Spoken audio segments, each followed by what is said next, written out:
नमस्कार दोस्तों, NCERT गणित कक्षा 10 में आपका हार्दिक स्वागत है। आज हम अध्याय 8 त्रिकोणमिति का परिचय, जिसे हम अंग्रेजी में कहते हैं इंट्रोडक्शन टू ट्रिग्नोमेट्री, इसको पढ़ेंगे।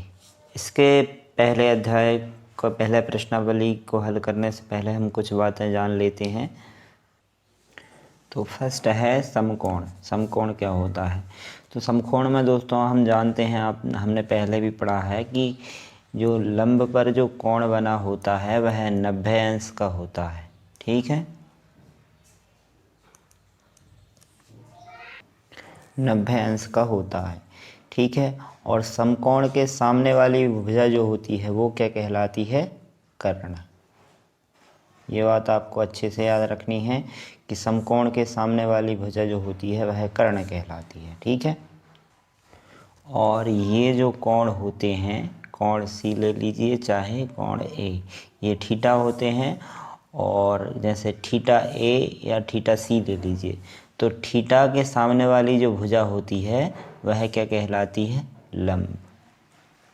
ठीक है, थीटा के सामने वाली भुजा लंब कहलाती है। अगर हमने सी थीटा ले लिया है तो ये वाली जो लाइन दिख रही है वो लंब हो जाएगी।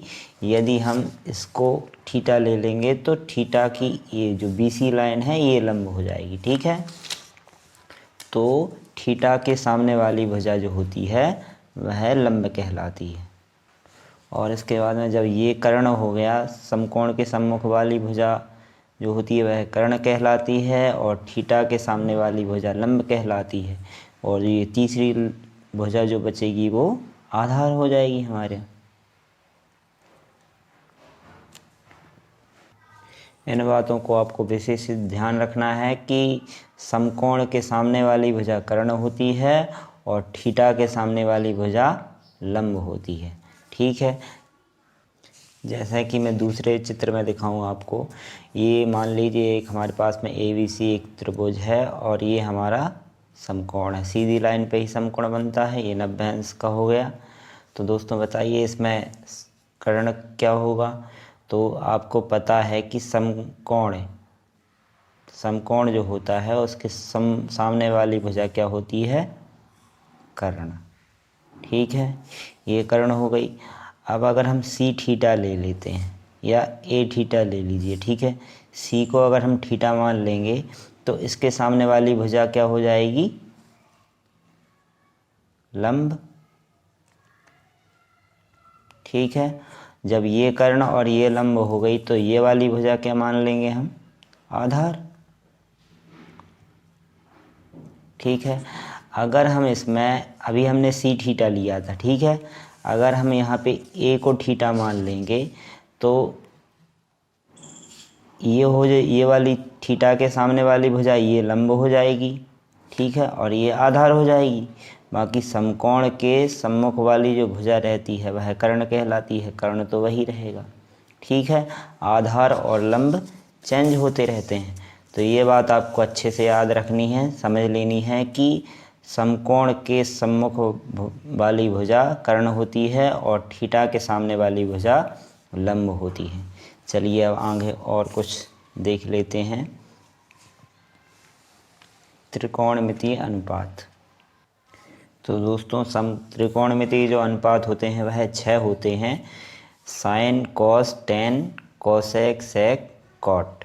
ठीक है, साइन थीटा बराबर लंब बटे कर्ण, कॉस थीटा बराबर आधार बटे कर्ण, टेन थीटा बराबर लंब बटे आधार, कोसेक थीटा बराबर कर्ण बटे लंब, सेक थीटा बराबर कर्ण बटे आधार, और कॉट थीटा बराबर आधार बटे लंब। ये दोस्तों आपको याद करना पड़ेगा, क्योंकि इन्हीं के आधार से आप आगे प्रश्नावली 8.1 को हल कर पाएंगे। तो ये आप अगर अच्छे से प्रैक्टिस करेंगे तो आप अच्छे से याद कर सकेंगे जिनको। Sine, cos, tan, cosec, sec, cot. ठीक है, sine theta, cos theta, tan theta, cosec theta, sec theta और कॉट थीटा। ये आपको अच्छे से sine, cos, tan, cosec, sec, cot sine cos tan cosec sec cot. ऐसे करके आपको अच्छे से जब 10-15 बार आप पढ़ेंगे तो आपको अच्छे से याद हो जाएंगे। और साइन का उल्टा कोसेक होता है, कॉस का उल्टा सेक होता है, टेन का उल्टा कॉट होता है। ठीक है, तो ये बात आपको अच्छे से याद कर लेनी है sine cos tan cosec sec cot. ठीक है, और इनके अलग अलग मान होते हैं। साइन थीटा बराबर होता है लंब बटे कर्ण, कॉस थीटा बराबर होता है आधार बटे कर्ण, टेन थीटा बराबर होता है लंब बटे आधार, कॉसेक थीटा बराबर लंब बटे कर्ण बटे लंब, सेक थीटा बराबर कर्ण बटे आधार, कॉट थीटा बराबर आधार बटे लंब। ठीक है, ये आपको अच्छे से याद करना है। मैं आपको एक ट्रिक बता देता हूँ जिसके माध्यम से आप अच्छे से याद कर लेंगे। शायद कुछ बच्चों को पता भी हो। एल ए एल बटे के ए। इस सूत्र की मदद से आप, इस ट्रिक की मदद से आप sine cos tan cosec sec cot इनके मान आराम से याद कर सकते हैं, रख सकते हैं। जैसे कि साइन का हो जाएगा ये एल बटे के। ठीक है, कॉस का ये हो जाएगा और टेन का ये ऐसे हो जाएगा। देखिए साइन का क्या है, लंब बटे कर्ण। ठीक है, लंब बटे कर्ण साइन का मान हो गया। कर्ण का कॉस का क्या हो जाएगा, कर्ण बटे आधार, आधार बटे कर्ण। ठीक है, कॉस थीटा का हो जाएगा आधार बटे कर्ण। ठीक, टेन थीटा का हो जाएगा लंब बटे आधार, लंब बटे आधार। ठीक है, और इसी में जब आप उल्टा कर देंगे तो साइन का उल्टा होता है कोसेक, कॉस का उल्टा होता है सेक और टेन का उल्टा होता है कॉट। ठीक है, तो हमको साइन का मान दिया है लंब बटे कर्ण, तो कोसेक का मान क्या हो जाएगा, कर्ण बटे लंब। ठीक, सेक का मान हो जाएगा कर्ण बटे आधार और कॉट का मान हो जाएगा आधार बटे लंब। ठीक है, इन्हीं को अगर उल्टा कर देंगे तो साइन का उल्टा होता है कोसेक, सेक कॉस का उल्टा होता है सेक और टेन का उल्टा होता है कॉट। तो ये हो, साइन का मान हो जाएगा लंब बटे कर्ण, कॉस का मान हो जाएगा आधार बटे कर्ण और टेन का मान हो जाएगा लंब बटे आधार। ठीक है, वैसे ही कोसेक का मान हो जाएगा कर्ण बटे लंब, सेक का मान हो जाएगा कर्ण बटे आधार और कॉट का मान हो जाएगा आधार बटे लंब। तो आपको इस प्रकार से अच्छे से याद कर सकते हैं आप, समझ समझ करके। इसको आप अगर सीधे में भी कह सकते हैं तो लाल बटे कक्का, LAL बटे के ए, लाल बटे कक्का, ऐसे भी आप करके याद कर सकते हैं इस ट्रिक के माध्यम से इनको। तो दोस्तों आपको इस प्रकार से अच्छे से याद रखना है कि sine theta cos theta tan theta cosec theta sec theta cot theta, sine cos tan cosec sec cot, ऐसे करके आपको अच्छे से याद कर लेना है। और इस ट्रिक के माध्यम से आपको इनके मान भी याद कर लेना है। देखते हैं एक बार हम ट्रिक के माध्यम से इनके मान निकाल करके देखते हैं। जैसे कि हमें दिया है साइन थीटा। ठीक है, तो साइन थीटा का मान क्या होता है, तो हमारी ट्रिक क्या थी, LAL बटे के ए। ठीक है, तो साइन का मान क्या था, LAL में L बटे के। ठीक है, L बटे के, L से लंब बटे के से कर्ण। ठीक है, तो साइन थीटा का मान निकल आया हमारे पास में। उसी तरह साइन के बाद में आता है कॉस थीटा, कॉस थीटा। ठीक है, कॉस थीटा का मान क्या है, ये साइन का था, ये कॉस का और ये टेन का। ठीक है, तो कॉस का मान क्या था, आधार ए बटे के, तो आधार बटे कर्ण। ठीक है, उसी प्रकार टेन थीटा, टेन थीटा में क्या दिया है हमको, लंब बटे आधार।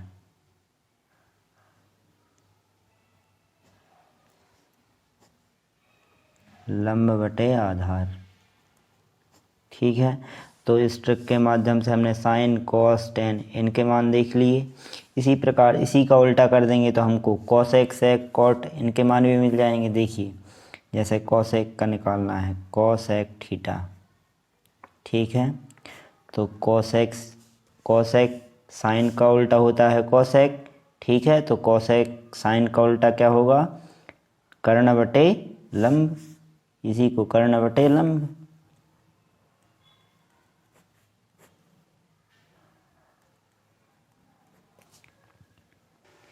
इसी तरह हम सेक और सेक थीटा का मान क्या होगा, कॉस का उल्टा होता है सेक। ठीक है, तो कॉस होता है आधार बटे कर्ण। ठीक है, तो कर्ण बटे आधार। ठीक है, कर्ण बटे आधार। और cosec sec cot theta. Cot theta का मान क्या हो जाएगा, आधार बटे लंब।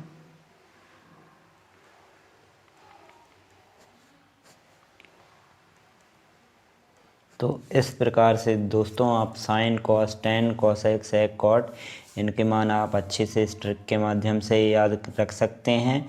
और ये आपको अच्छे से 10-15 बार जब आप अभ्यास करेंगे तो आपको ये अच्छे से आ जाएगा। और ये आ जाएगा तभी आप आगे हल कर सकते हैं प्रश्नावली को। ठीक है, तो दोस्तों आप बार बार लिख करके प्रयास कीजिए तो आपको अच्छे से आने लगेगा।